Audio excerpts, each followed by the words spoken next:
반갑습니다. 우리는 하나님의 가족입니다. 사랑하고 축복합니다. 사람은 내일 일을 잘 몰라요. 어떻게 될지 잘 모릅니다.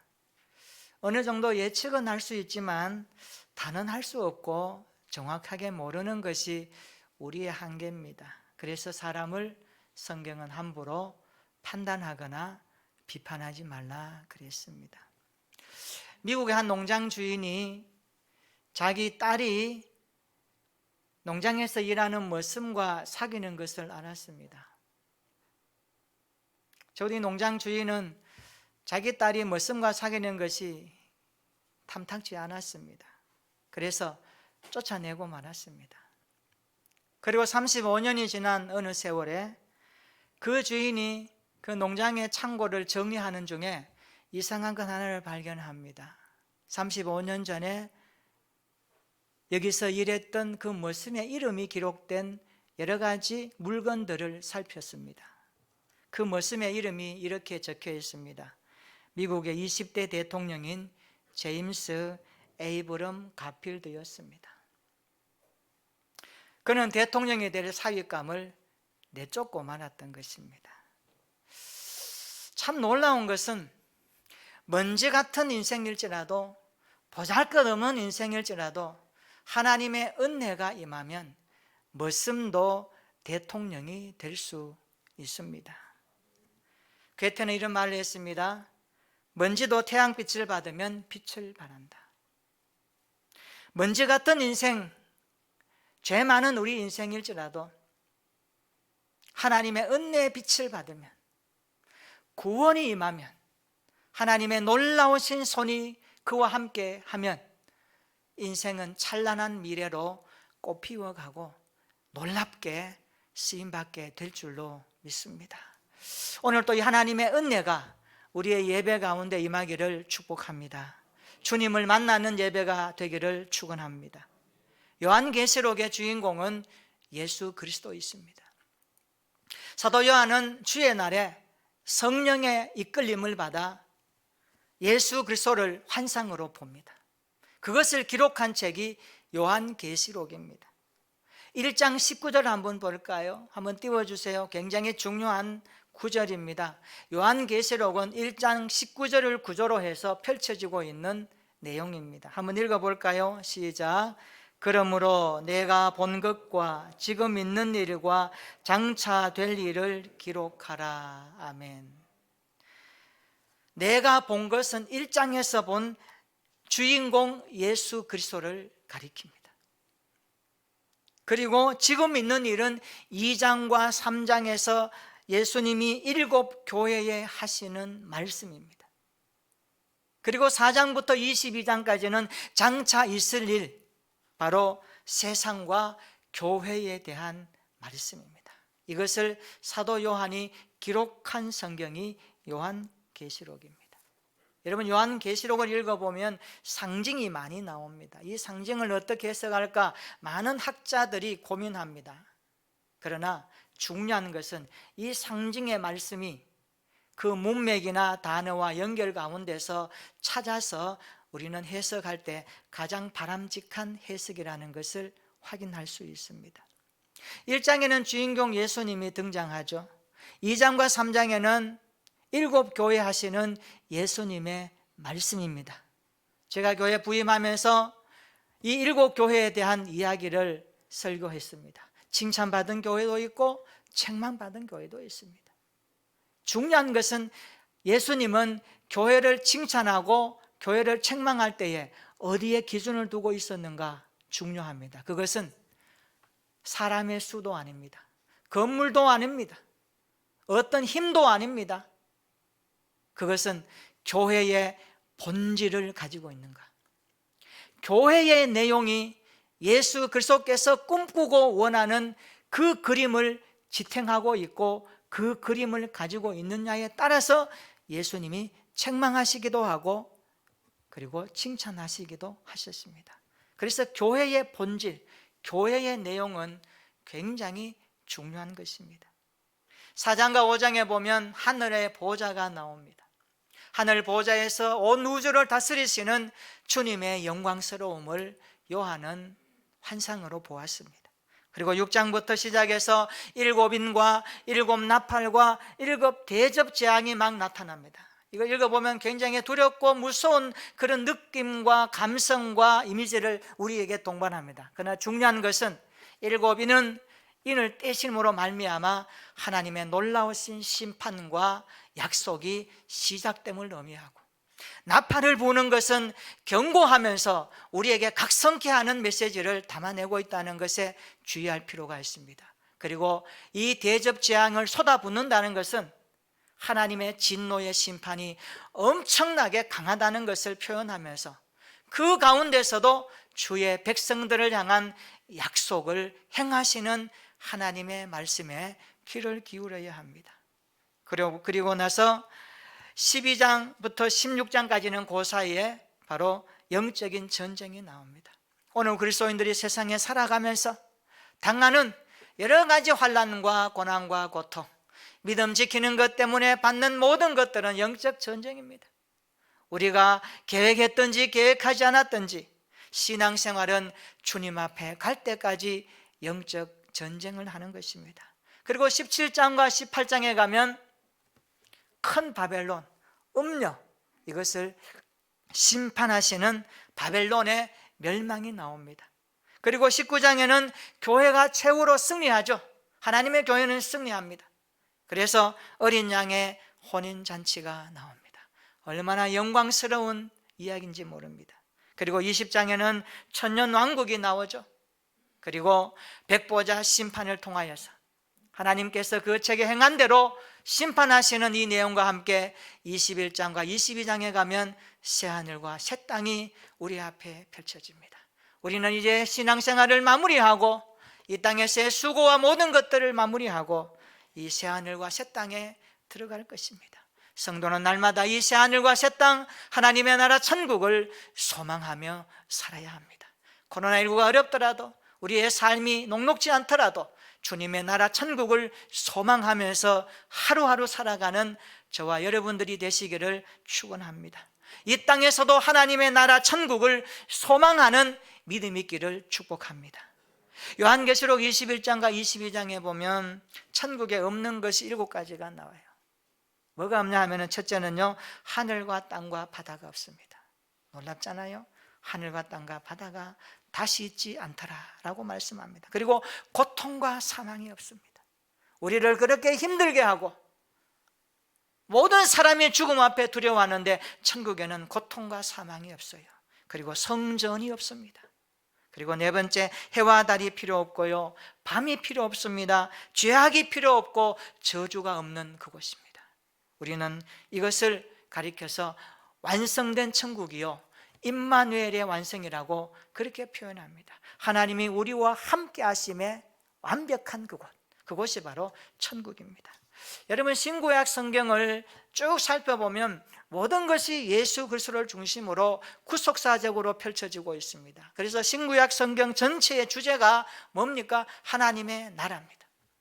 하나님의 나라는 임마누엘이신 그리스도와 함께하는 나라인데, 바로 천국은 하나님이 우리와 함께 하심의 완성입니다. 그곳에서 우리는 영원한 영생적 삶을 누리게 될 것입니다. 그래서 구약시대에는 하나님이 함께 하심에 대해서 성막과 성전을 통하여서 보여주셨고, 이 상징입니다. 보여주셨고, 그리고 신약시대에 예수님이 이 땅에 인간의 몸을 입고 죄 없이 오셔서 초림하신 예수님께서 우리와 함께 하심에 대해서 보여주셨습니다. 그리고 이제 그 예수님은 승천하시면서 다시 오시겠다고 약속하시고 우리에게 성령을 부어주셨죠. 그래서 성령은 우리와 함께 하시는 하나님의 증거입니다. 요한계시록 21장과 22장에 보면 완성된 임마누엘 천국에 대한 특징이 몇 가지 나오는데요, 하나님께서는요, 만물을 새롭게 하십니다. 만물을 새롭게 하십니다. 우리가 장차 들어가서 살게 될 하나님의 나라 천국은요, 만물이 새로워진 상태에서 우리가 들어가는 겁니다. 두 번째는요, 하나님께서 생명수로 모든 갈증을 해결해 주십니다. 그곳에는 갈증이 필요 없습니다. 부족함이 필요 없습니다. 모든 것이 충만하며 모든 것이 만족하며 그것이 하나님의 영광으로 충만한 그곳에 하나님이 우리를 인도하십니다. 그리고 이기는 자에게는 새 예루살렘의 영광을 상속받게 하십니다. 얼마나 놀라운 축복인지 모릅니다. 저와 여러분들이 이 땅에서 믿음으로 이기고 주님을 따라가는 믿음의 제자로 살면서 끝까지 승리하는 믿음의 제자가 되시기를 축원합니다. 장차 이런 임마누엘의 약속을 누릴 수 있는 우리 교회와 성도들이 되었으면 좋겠습니다. 그런데 현실을 보면 아직도 이 땅은 완성된 임마누엘의 천국이 아닙니다. 우리는 그 나라를 기다리고 있고 지금 이 땅에서 살아가고 있습니다. 아직도 이 땅에는 죄가 있습니다. 아픔이 있습니다. 고통이 있습니다. 아직도 이 땅에는 죄가 완전히 청산되지 않았습니다. 그래서 요한계시록 17장과 18장에 보면 이 땅의 것들을 함께 조명하며 상징으로 말해주는 바벨론에 대해서 하나님께서 심판하겠다, 멸망하겠다라고 그렇게 말씀을 하십니다. 하나님께서 바벨론의 멸망을 이야기하시면서 17장에는 종교적인 측면을 아주 깊이 있게 다룹니다. 그리고 정치적인 내용들도 다루고 있습니다. 그리고 18장에는 상업, 경제적인 측면을 다루면서 이 땅의 교회가 어떻게 이런 가운데서도 흔들림이 없이 하나님의 교회로서의 내용과 약속을 붙들고 살아야 될 것인가를 말씀합니다. 우리가 성경 읽어보면 17장과 18장에서 큰 성 바벨론이라고 하는 이것을 큰 음녀다 이렇게 표현하기도 합니다. 왜냐하면 큰 음녀 바벨론을 볼 때에 그 반대적인 측면이 나오기 때문에 그렇습니다. 그래서 창녀와 같고 음녀와 같다라고 말하면서 오늘 우리에게 대조해서 무엇을 말합니까? 너희는 하나님께 속한 어린 양의 신부다, 거룩한 신부와 같다라는 것을 상기해 주고 있습니다. 그렇습니다. 하나님의 백성들은 어린 양의 신부입니다. 예수 그리스도의 신부입니다. 요한계시록 19장에 나오는 어린 양의 신부가 오늘 교회요 성도들이라는 것을 우리에게 말씀해 주고 있습니다. 그리고 세상에 하나님을 믿지 않는 사람들은 다 이런 모습으로 살고 있는 영적인 음행을 하는 것으로 말씀해 주고 있습니다. 하나님을 버리고 세상에서 우상을 섬기며 먹고 마시며 즐기는 이 시대 가운데 살아가는 오늘의 모습을 강력하게 투영해 주고 있습니다. 그래서 성도는 거룩하신 하나님께 속한 어린 양의 신부라는 것을 잊지 말아야 합니다. 따라합시다. 나는 거룩하신 어린 양의 신부입니다. 요한계시록에 의하면 신부와 음녀로 나눕니다. 이것을 좀 더 아주 강하게 표현하면 창녀입니다. 창녀. 신부와 창녀는 극과 극이죠. 중간 지대는 없습니다. 창녀 아니면 신부입니다. 여러분, 이 세상의 어린 양의 보혈로 깨끗함을 받은 신부로 살아가는 그리스도인들이 있고, 그래서 하나님의 뜻대로 살려고 하는 그 모습, 그러나 세상에 그냥 어울려서 안주해서 우상과 함께 사탄의 영향 아래 살아가는 모든 사람들이 양분됩니다. 이게 오늘 세상입니다. 이 세상의 문화가 얼마나 음란하다는 것을 여러분 아시죠? 우상들과 음행하는 이런 문화가 팽배해오는 시대를 맞이하고 있습니다. 여러분, 꼭 창녀 거리에 가야만 창녀를 만나는 것이 아닙니다. 세상 정체가 온통 이렇게 되어버렸다는 것입니다. 많은 사람들이 이것을 별로 못 느끼고 살아갑니다. 왜요? 너무 거기에 빠져 있으니까. 얼른 보면요, 이 세상의 문화는 훨씬 매력적이고 화려하게 보입니다. 엄청난 권력을 가지고 있습니다. 뿐만 아니라 세상을 흔들고 있고 다 쥐고 있어요. 여러분 한번 보세요. 세상의 권력과 부와 명예와 성공, 얼마나 사람들을 매력 있게 합니까? 즐깁니다. 마음대로 합니다. 아무 문제가 없어요. 편하니까 훨씬 더 매력적으로 보입니다. 그러나 근성 바벨론, 큰 음녀, 창녀의 문화가 얼마나 오늘 이 땅 가운데서 큰 힘을 발하는지 우리가 성경을 보면 알 수가 있습니다. 이 바벨론의 문화는요, 첫째는요, 큰 영향력을 행사합니다. 여러분, 요한계시록 17장 2절 한번 보세요. 거기 보면 땅의 임금들도 그와 더불어 음행했다 그랬습니다. 땅의 임금들까지. 땅의 임금들은 엄청난 영향력을 갖고 있습니다. 그들이 바로 큰 음녀, 큰 성 바벨론의 문화에 도취되어서 함께 음행하고 있다는 사실을 성경이 말씀합니다. 17장 15절에도 보세요. 음녀가 앉아있는 물은 백성과 무리와 열국과 방언들이라. 이런 것을 보면 그 영향이 크다는 것을 알 수 있습니다. 그리고 큰 매력이 있습니다. 17장 4절 한번 보세요. 한번 읽어볼까요? 요한계시록 17장 4절입니다. 시작. 그 여자는 자주 빛과 붉은 빛 옷을 입고 금과 보석과 진주로 꾸미고 손에 금잔을 가졌는데 가증한 물건과 그의 음행에 더러운 것들이 가득하더라. 아멘. 이 세상 바벨론의 문화는, 바벨론의 창녀 음행 문화는 화려하면서 굉장한 매력을 가지고 있습니다. 이것이 바로 영향력이거든요. 세 번째는요, 큰 핍박을 한다 그랬습니다. 17장 6절 한번 보세요. 읽어볼까요? 요한이 보니까 깜짝 놀랍니다. 요한계시록 17장 6절입니다. 시작. 또 내가 보매 이 여자가 성도들의 피와 예수의 증인들의 피에 취한 자라.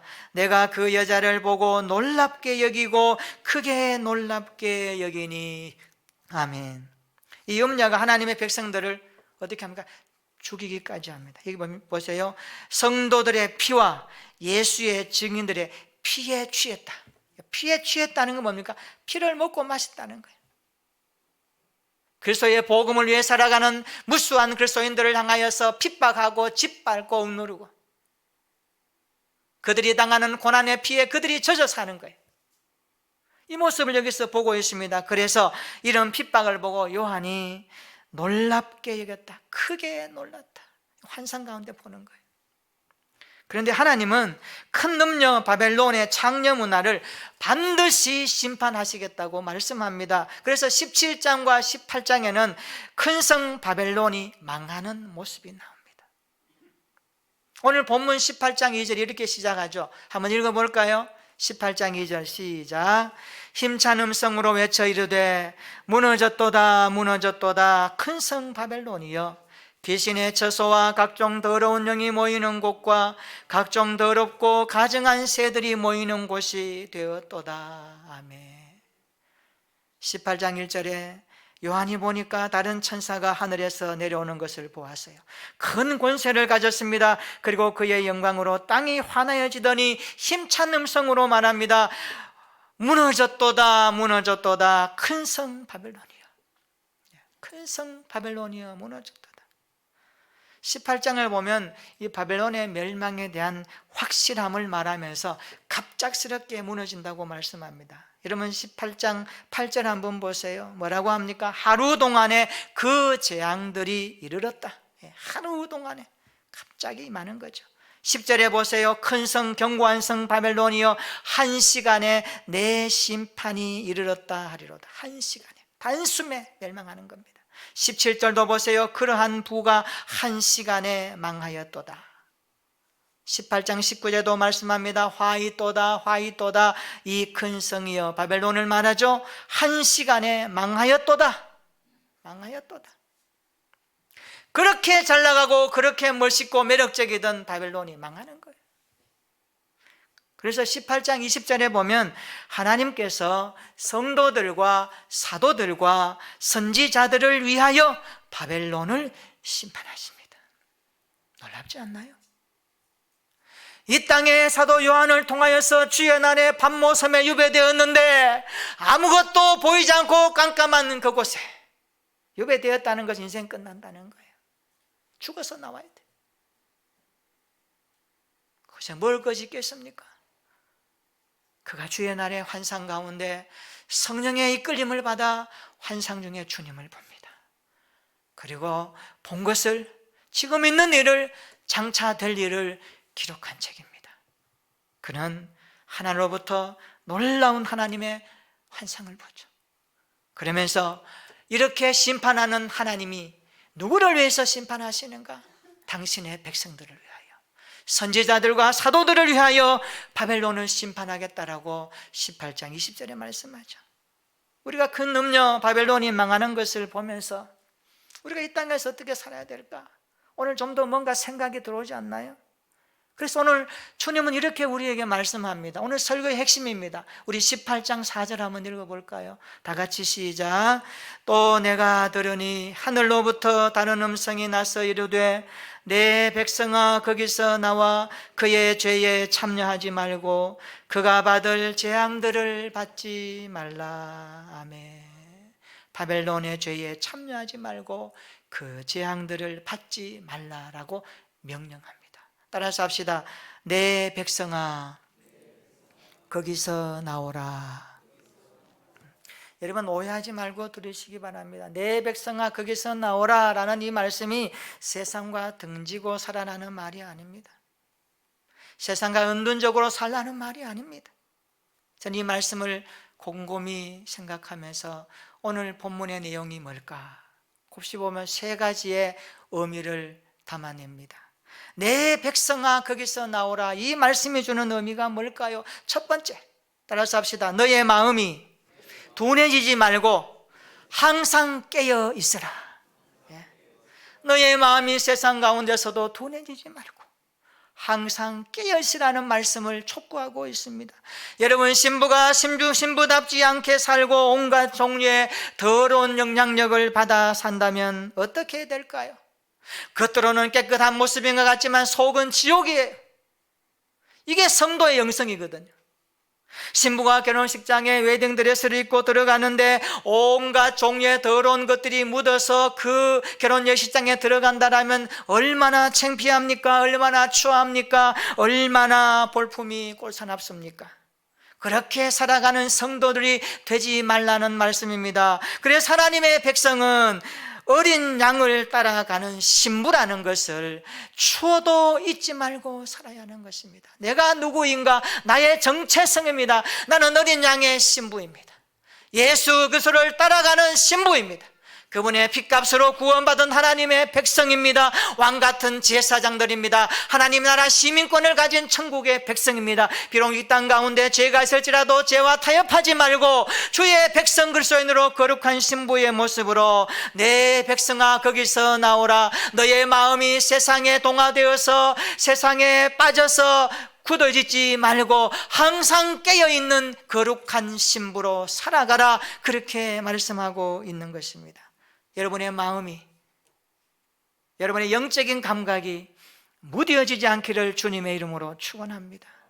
누가복음 21장 34절에 보면 너희는 스스로 조심하라. 그렇지 않으면 방탕함과 술취함과 생활의 염려로 마음이 둔하여지고, 여러분, 방탕함과 술취함과 생활의 염려 때문에 마음이 둔해진다는 것을 아셔야 됩니다.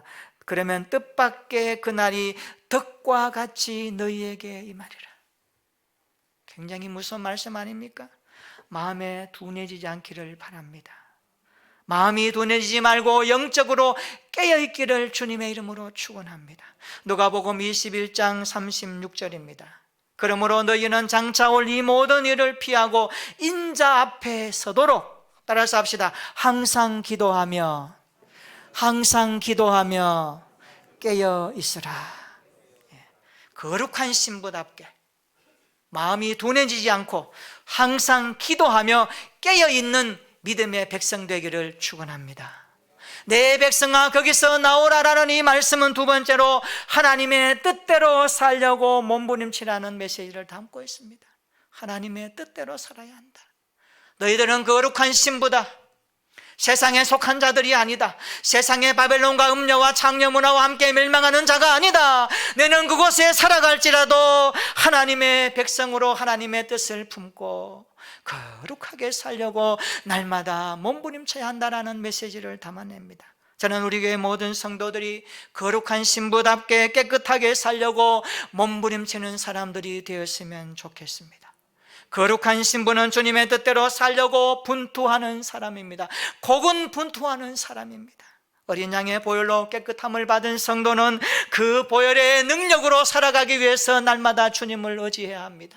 날마다 주의 말씀을 마음에 품어야 합니다. 그리고 그것을 머리에 새기고 가슴에 담아 살아가야 합니다. 그것이 하나님의 뜻대로 살아가는 성도의 고군분투하는 모습입니다. 비록 세상이 불결하고 비록 세상이 불편해도 거기에 물들지 말고 거룩한 신부답게 살려고 몸부림치는 현장이 여러분의 현장이 되었으면 좋겠습니다. 초대교회를 보십시오. 아무리 많은 핍박과 박해가 오더라도 결국 그들은 기독교 신앙으로 승리했습니다. 그들은 하나님의 뜻대로 살려고 몸부림쳤던 믿음의 선배들이었습니다. 스데반 집사를 보십시오. 돌에 맞아 죽는 그 아픔 가운데서도 하나님의 나라를 바라보며 위에 계신 주님을 눈으로 바라보면서 죽어가면서도 그는 신앙을 지켰습니다. 초대교회 성도들을 보십시오. 그들은 사자들의 찢기면서 몸에 고통을 당하면서도 믿음을 지키기 위해서 몸부림쳤습니다. 카타콤의 순교 한번 보십시오. 그들은 지하 무덤에서도 신앙을 지키기 위해 거룩한 신부로 살았습니다. 오늘 종교개혁주일입니다. 중세시대 암흑의 시대에 모든 제도와 세상의 판이 너무너무 비성경적이었고 이대로는 안 된다라고 외치던 제빙글리, 칼빈, 루터를 중심으로 그들은 함께 복음을 외쳤고 오직 의인은 믿음으로 말미암아 살리라라는 말씀을 붙들고 순교하면서 우리에게 복음이 무엇인가를 보여주었습니다. 초대교회, 믿음의 선배, 종교개혁가들의 사상이 뭡니까? 하나님의 뜻대로 사는 겁니다. 말씀대로 사는 겁니다. 성경 중심으로 사는 겁니다. 하나님 중심으로 사는 겁니다. 교회 중심으로 사는 겁니다. 이것을 위해서 그들은 생명도 아깝지 않게 그것을 지키기 위해서 고군분투하며 몸부림치면서 살았습니다. 이것이 종교개혁가들의 신앙이요 정신이었습니다. 오늘 21세기 교회가 이것을 물려받고 이것을 붙들고 살아야 할 줄로 믿습니다. 하나님 중심으로, 교회 중심으로 하나님의 뜻을 위해서 사는 겁니다. 요한일서 2장 15절로 17절에 보면 이런 말씀이 나옵니다. 이 세상이나 세상에 있는 것들을 사랑하지 말라. 누구든지 세상을 사랑하면 아버지의 사랑이 그 안에 있지 아니하니 이는 세상에 있는 모든 것이 육신의 정욕과 안목의 정욕과 이생의 자랑이니 다 아버지께로 온 것이 아니요 세상으로부터 온 것이라. 이 세상도 그 정욕도 지나가되, 따라서 합시다. 오직 하나님의 뜻대로 행하는 자는 영원히 거하느니라. 이런 삶이 되시기를 축원합니다. 하나님의 뜻대로 살려고 몸부림치십시오. 하나님이 나에게 성령의 기름 부으심으로 거룩한 양심이 거듭났다면 양심에 부끄럽지 않는 믿음의 삶을 살아야 합니다. 거룩한 신부의 모습은 그겁니다. 하나님의 말씀을 앞에 놓고 거룩하게 살려고 몸부림치는 사람이 신앙생활하는 사람입니다.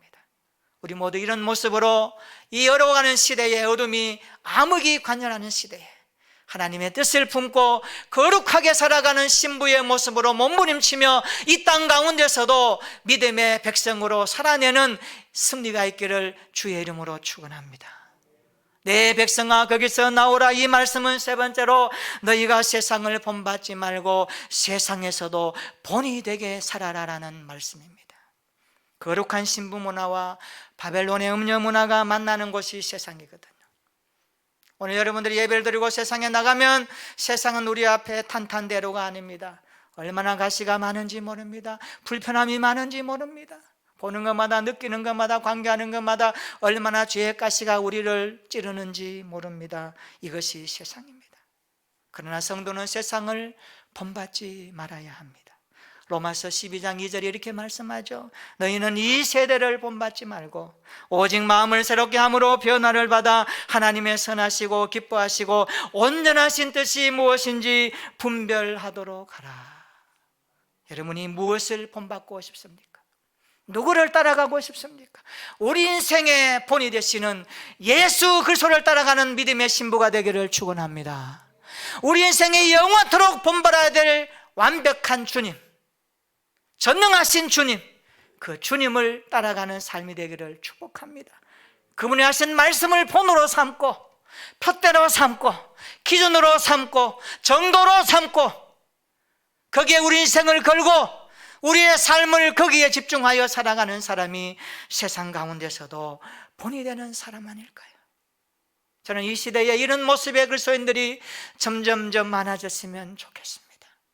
세상의 편리에, 세상의 이기에, 세상의 문화에, 세상의 권력에, 세상의 성공에 심취하지 말고 적어도 내 앞에 계신 주님의 말씀을 믿고 따른다면 오늘도 우리는 세상을 본받지 말고 세상 가운데서도 빛과 소금으로 살아가며 본이 된 그리스도인의 삶을 영향 있게 펼쳐내야 될 줄로 믿습니다. 이런 믿음의 영향력이 우리 안에 있습니다. 주님이 주셨습니다. 우리가 이것을 붙들고 살아가야 될 줄로 믿습니다. 오늘이 무슨 날인지 아시죠? 미국은 지금 난리 났더라고요. 할로윈데이예요. 축제 부리고 대단합니다. 유럽까지, 대한민국도 지금 서울에 이태원 가면 할로윈데이라 그래서 많은 젊은들이 축제적인 분위기에 있어요. 할로윈데이는 미국 전역에서 10월 마지막 날에 유령이나 해골이나 좀비 등 괴기한 복장을 하고 마스크를 쓰고 즐기는 대표적인 축제예요. 할로윈데이 유래는요, 고대 켈트족의 축제에서 유래되었다고 합니다. 켈트족은, 우리나라는 1년 12달인데 켈트족은 1년이 10달이에요 10달인 1년의 마지막 달 10월 마지막 날에 그들은 한 해의 마지막은 죽음의 신이 다시 집으로 돌아온다라는 그런 미신적인 신앙을 가지고 음식을 드리면서 축제를 해서 그 신을 달래줘야 된다라는, 거기서 기인한 거예요. 굉장히 비성경적인 문화입니다. 그래서 옛날 서양인들은 10월 31일이 되면 무덤 속의 유령들이 깨어나서 자기 집을 찾아간다고 믿었습니다. 그래서 이날에 무서운 괴물이나 악마 등으로 내가 변장해서 맞서지 않으면 내가 거기에 죽는다는 그런 무서운 공포감에서 축제가 시작되었습니다. 이것이 오늘날 상업적으로 연결되어져서 할로윈데이에 뭐 세일하고 뭐 이런 것들이 다 연결되는 거예요. 세상의 문화가 그런 겁니다. 사랑하는 성도 여러분, 인생의 생사화복은 하나님이 주관하십니다. 우리의 출생과 우리의 태어남과 우리의 살아감과 우리의 미래와 우리의 시작과 과정과 끝이 전능하신 하나님의 손에 있다는 것을 믿으십니까? 하나님이 우리 인생을 주관하시는 전능하신 여호와이심을 고백하십니까? 그렇다면 우리는 세상 가운데서도 전능하신 하나님을 의지하여 살아야 합니다. 그분의 말씀대로 살아야 합니다. 그분이 주신 말씀이 삶의 푯대가 되어야 합니다. 세상에 살아가는 사람들처럼 사는 것이 아니라 우리 그리스도인들의 삶의 표준은 그리스도의 말씀이 되는 것입니다. 성도는 세상을 따라가지 말고 하나님의 말씀을 따라가야 합니다. 그래서 세상은 날로 이렇게 분주복잡하지만 그러나 세상 가운데서도 기독교 신앙과 가치관을 가지고 하나님께 영광 돌리는 거룩한 신부의 모습을 잃지 말아야 합니다. 그래서 예수님은 마태복음 5장 16절에 이렇게 말씀합니다. 이와 같이 너희 빛이 사람 앞에 비치게 하여 그들로 너희 착한 행실을 보고 하늘에 계신 너희 아버지께 영광을 돌리게 하라. 그리스도인들의 가치관입니다. 물질관입니다. 인생관입니다. 시간관입니다. 너희가 어떻게 살아가는가?